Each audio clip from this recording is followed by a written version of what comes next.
इच्छा भगवंताची मित्र परिवाराच्या वतीनं सोलापूर शहर मध्य विधानसभा मतदारसंघाचे नवनिर्वाचित दमदार आमदार देवेंद्र कोठे आणि मोनिका वहिनी यांच्या लग्नाचा वाढदिवस मोठ्या थाटात साजरा करण्यात आला। दरम्यान इच्छा भगवंताची मित्र परिवाराचे मार्गदर्शक, राष्ट्रवादी काँग्रेस पार्टीचे प्रदेश उपाध्यक्ष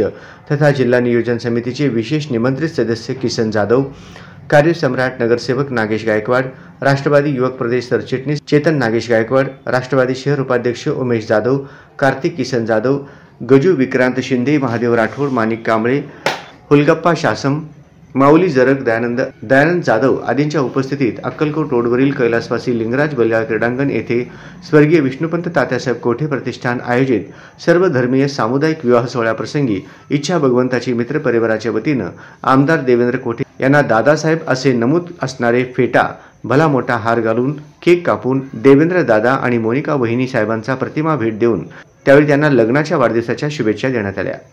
या प्रसंगी माजी महापौर श्रीकांचना यन्नम, माजी स्थायी समिती सभापती विनायकदादा कोंड्याल, माजी नगरसेवक गुरुशांत धुत्तरगावकर, आमदार देवेंद्र कोठे यांचे मोठे बंधू डॉक्टर सूर्यप्रकाश कोठे, माजी नगरसेवक नारायण माशाळकर, राष्ट्रवादी युवती अध्यक्ष किरण नारायण माशाळकर, सचिन आंगडीकर, समस्त कोठे परिवार यांच्यासह सोलापूर शहरातील सर्व राजकीय, सामाजिक व सांस्कृतिक क्षेत्रातील मान्यवरांची उपस्थिती होती। यावेळी किसन जाधव आणि नागेश गायकवाड यांनी आमदार देवेंद्र कोठे आणि मोनिका वहिनी यांना दीर्घायुष्यासाठी प्रार्थना करीत यावेळी त्यांना शुभेच्छा दिल्या।